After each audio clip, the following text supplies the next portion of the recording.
살다 보면 내가 잘 아는 사람인데도 불구하고 이해할 수 없는 행동을 할 때가 있습니다. 그럴 때 우리는 참으로 당황하고 믿었던 사람에게 배신감과 실망감에 몸서리를 치게 됩니다. 가정에서는 부모와 자녀에게서 이런 경험을 할 때가 있습니다. 사회나 교회에서도 마찬가지입니다. 알만한 사람이 엉뚱한 일을 하면 속이 뒤집어집니다. 특별히 지도층이라고 하는 사람들이 하는 일들을 보면 이해가 되지 않을 때가 있습니다. 교육을 받지도 못하고 정말 어려운 형편에 있는 사람들도 하지 않는 말도 안 되는 일을 행하는 것입니다. 그리고서는 궤변을 늘어놓고 자기 합리화, 정당화하기에 바쁩니다. 더군다나 그들은 자신들이 가진 권력으로 여론을 조작하고 사람들의 입을 막고 사람들을 세뇌시키기까지 합니다. 자신들이 하고 있는 잘못이 아니라고 믿게 만드는 것입니다. 이런 일이 예수님 시대에도 있었습니다. 그 당시 종교 지도자들은 성전에서 벌어지고 있던 장사하는 일들을 알고 있었지만 자신들에게 이익이 생기고 권력을 유지하게끔 해주는 그 모든 것을 그대로 용납했습니다.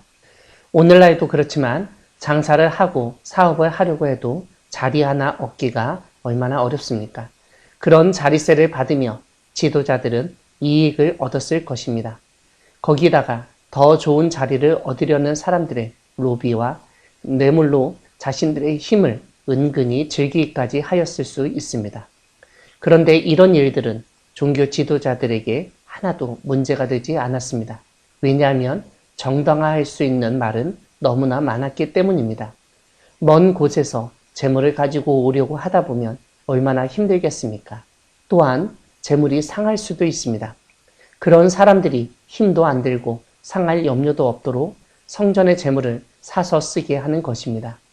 종교 지도자들은 제사 드리는 사람의 편의를 제공한다는 말로 사람들을 속이면서 자신들의 이익을 조금씩 늘려나갔습니다.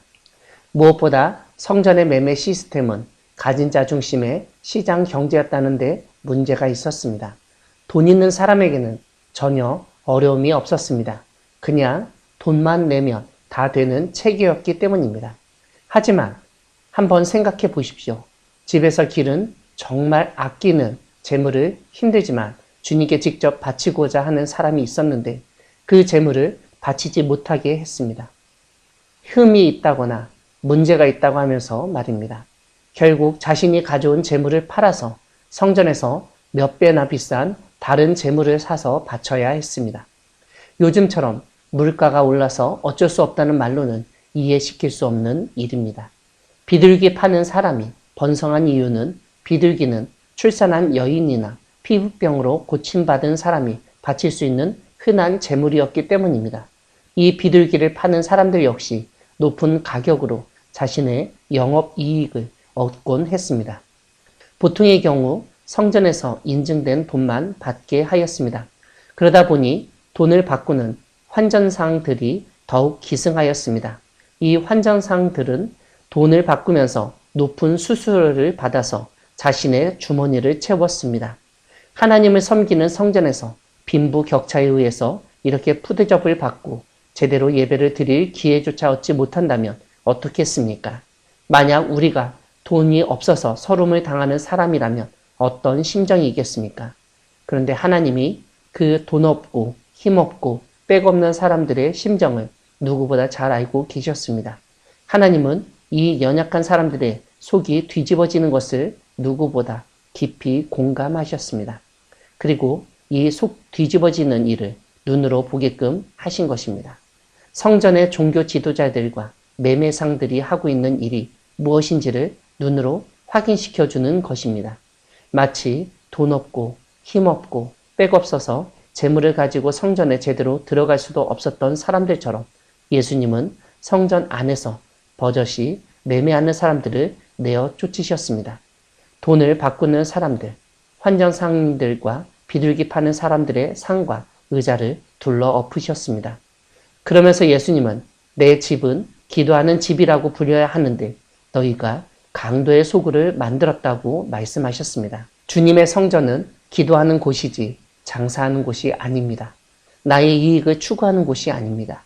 주님의 뜻을 바로 알고 그 뜻에 순종할 수 있는 마음을 주시도록 기도하는 곳입니다. 오늘날 이런 믿음과 마음을 잃어버릴 때 우리는 예수님 시대의 성전처럼 강도의 소굴로 만들 수 있습니다. 그럴 때 예수님은 그때처럼 우리의 속과 성전을 뒤집어 놓으실 것입니다. 우리가 하고 있는 일이 무엇인지 눈으로 봐야 깨달을 수 있기 때문입니다. 이렇게 성전을 뒤집어 놓은 예수님은 시각장애인과 신체장애인을 고쳐주셨습니다. 이러한 예수님의 모습을 본 대제사장들과 서기관들은 화가 났습니다. 거기다가 사람들이 그런 예수님을 호산나 다윗의 자손이라고 부르는 것도 못마땅했습니다. 다윗은 성전 건축을 준비하였고 하나님을 정말 잘 따르는 사람이었는데 이 예수는 자신을 따르지도 않고 성전을 모독하고 질서를 유린하며 예배를 방해하는 사람이었기 때문입니다. 그래서 그들은 예수님에게 사람들이 하는 소리를 듣냐고 물었습니다. 그런 평가를 들을만 하다고 생각하는지 질문했던 것입니다. 그런 그들에게 예수님은 어린아기와 젖먹이들의 입에서 나오는 찬미를 온전하게 하셨다는 시편 8편 2절의 말씀을 인용하시면서 그들의 하는 소리가 그릇되지 않다는 것을 깨닫게 하십니다. 그러고 나서 성 밖으로 다시 나가셨습니다. 사랑하는 광야교회 성도 여러분, 하나님은 세상 사람들이 생각하지 못한 방식으로 일하시는 분이십니다. 오늘 우리는 고난주간 특별 새벽기도에 참석하여 예수님이 예루살렘 입성 후 첫날 하신 일을 살펴보았습니다. 사람들이 생각한 평화의 왕이신 예수님의 모습과는 사뭇 다릅니다. 예수님은 성전에서 평화롭게 장사하던 사람들을 가만두지 않으셨습니다. 성전에서 벌어지고 있던 일들을 더는 진행되지 못하도록 하셨습니다. 그리고 병약한 사람들을 돌보고 치료해 주셨습니다. 예수님이 이 땅에 오신 이유는 잘못된 것을 고치고 하나님만을 바라보게 하기 위함입니다. 성전에서 이루어지고 있는 각종 매매와 제사에도 불구하고 그 주변에는 고침을 받지 못하던 사람들이 있었습니다. 성전에서 아무런 도움도 받지 못하고 혜택을 누리지 못하던 그들을 예수님은 친히 고쳐주셨습니다.